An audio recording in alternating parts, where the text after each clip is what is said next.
Assalamualaikum warahmatullahi wabarakatuh. Kita bermohon semoga rahmat Allah senantiasa dicurahkan dan melahirkan keberkahan-keberkahan terbaik yang diridhai Allah Subhanahu wa taala. Komen, like, and share. Like, subscribe, share, and comment. Jangan ada lagi politik identitas. Jangan ada lagi politisasi agama. Jangan ada lagi polarisasi sosial. Demokrasi kita harus semakin dewasa. Konsolidasi nasional harus diperkuat. Sabda Nabi sebagai pedoman dari umat Islam seluruhnya di seluruh dunia ini termasuk di Indonesia.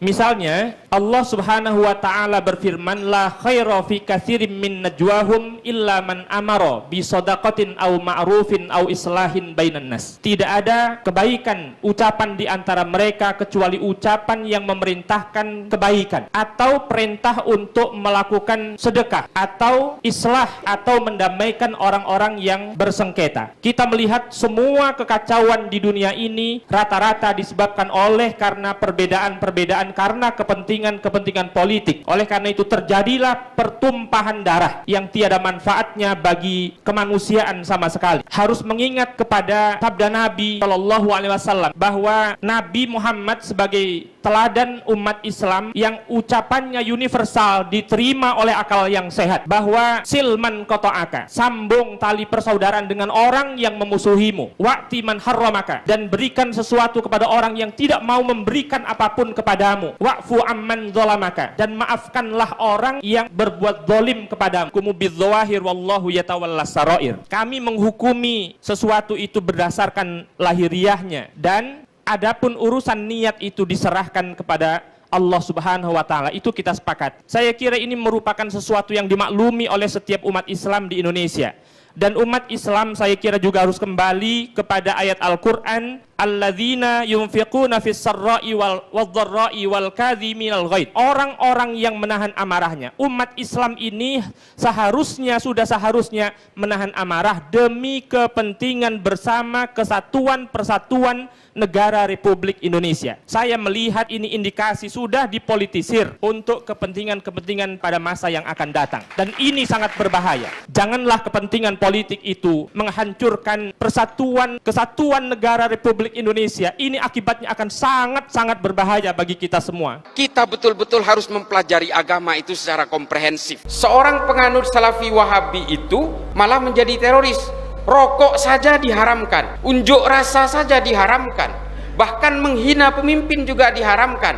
Lalu mengapa ajaran ini kemudian mengajak orang untuk melakukan aksi-aksi kekerasan pada akhirnya? Kelompok Salafi Wahabi ini dibagi menjadi 3 jenis. Jenis yang pertama adalah orang yang baru terpapar, kemudian Salafi Wahabi ini adalah ajaran yang paling otentik dengan ajaran Nabi. Saya sebut dengan Salafi Hijazi. Ini adalah orang-orang yang masih pada tataran Salafi Wahabi Hijazi. Lalu kemudian pada level berikutnya, setelah keyakinan dan ideologinya sudah tertanam, dia kemudian berkenalan dengan level berikutnya yang bernama Salafi Wahabi Haroki. Ketika dia sudah menginjak level ini, dia kemudian mencari komunitas dan dia bergabung dengan kelompok yang jauh lebih besar. Disinilah kemudian pemahaman-pemahaman menghakimi orang lain dan mengkafirkan orang lain mulai terbentuk. Saya sebut dengan konsep-konsep hakimiyah dan takfiriyah. Dan ketika dia sudah mengkafirkan orang lain, dia akan menolak apapun yang berbeda dengan dirinya. Salah satu tipologi radikalisme mulai terbentuk dari situ.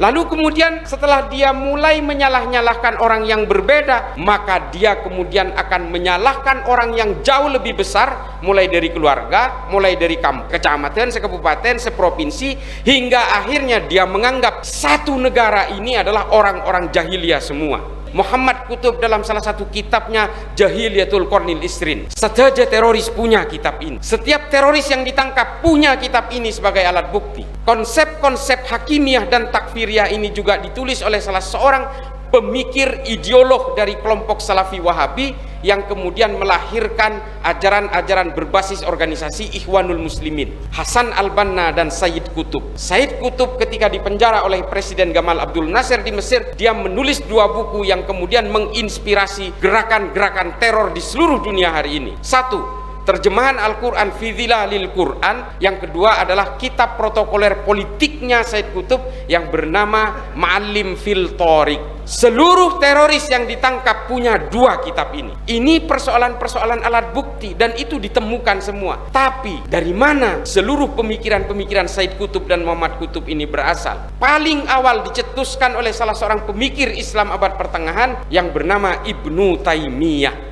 Ibnu Taimiyah menulis Majmu' al-Fatawa. Lalu di dalam kitab Majmu' al-Fatawa ini dicetuskan sebuah konsep yang bernama al-wala wal bara', ajaran-ajaran bid'ah. Karena Nabi tidak pernah memberlakukan al-wala wal bara' ketika Nabi memimpin Madinah. Persoalannya, karena Ibnu Taimiyah hidup pada zaman keterpurukan politik Islam setelah Bani Abbasiyah tumbang setelah diserbu oleh bangsa Mongol. Nomor dua, ketika terjadi perang orang Eropa dan orang Arab untuk memperebutkan sebuah kota yang bernama Baitul Maqdis atau yang disebut dengan Yerusalem, yang kemudian kita kenal dengan perang salib. Perang orang Eropa dengan orang Arab. Saya selalu menolak premis yang mengatakan bahwa perang salib itu adalah perangnya orang Islam dan orang Kristen. Bukan, ini perangnya orang Eropa dan orang Arab untuk mempertahankan dan memperebutkan sebuah kota yang bernama Yerusalem. Orang Eropa membawa atribut-atribut salib sampai dia menamakan sebagai pasukan salib. Orang Arab sengah dengah nikah menggunakan atribut-atribut keislaman sehingga dikenalnya sebagai perang agama. Padahal ini adalah perangnya orang Eropa dan orang Arab. Membawa bendera Palestina, mengapa? Karena mereka ingin melakukan proses legalisir bahwa perang Palestina dengan orang Israel ini adalah perang agama. Mereka memperebutkan sebuah kota yang sudah berlangsung selama ribuan tahun, memperebutkan kota mulai dari zaman Romawi sampai Benjamin Netanyahu sareng semangken. Perangnya tidak pernah berhenti hanya untuk memperebutkan Yerusalem. Kenapa Yerusalem ini istimewa? Karena Yerusalem ini adalah kota satu Tuhan, dua ibu kota dua negara, dan kota bagi tiga agama. Pada masa itulah Ibnu Taimiyah hidup. Ketika politik Islam ini ketepang terpuruk, sehingga apa? Semua fatwa-fatwa Ibnu Taimiyah ini selalu berisi anjuran-anjuran politik. Al-wala wal bara' ini kenapa? Al-wala wal bara' ini adalah konsep yang harus membangun monoloyalitas dan membangun permusuhan sejauh mungkin dengan orang yang dianggap berbeda. Nikah kemudian yang dipakai oleh Muhammad bin Abdul Wahab untuk memerdekakan Saudi dari cengkraman kekuasaan Kekaisaran Utsmani. Cikal bakal Salafi Wahabi berasal dari sini. Jadi konsep mengkafir-kafirkan orang lain ini sudah dicetuskan untuk kebutuhan-kebutuhan politik Arab Saudi untuk memperkuat kekuasaan politik keluarga Ibnu Saud. Mengapa ulama-ulama Saudi pada zaman Muhammad bin Abdul Wahab dan cengkraman Ibnu Saud pertama kali menguasai Arab Saudi mengharamkan konsep menghormati dzurriyyahnya Kanjeng Nabi? Kenapa? Karena saingan keluarga Ibnu Saud itu adalah dari keluarga habaib. Asmaipun Ibnu Rashidin yang menguasai kota Ha'il neng Saudi. Lalu kemudian terjadi perang antara keluarga Ibnu Saud dan keluarga Ibnu Rashidin, terjadi selama 8 kali perang dan membunuh 14.000 orang Islam di Saudi. Gara-gara politik. Hingga akhirnya keluarga Ibnu Rashidin, habaib ini tersingkir dan sekarang menguasai Yordania. Dan hingga akhirnya apa?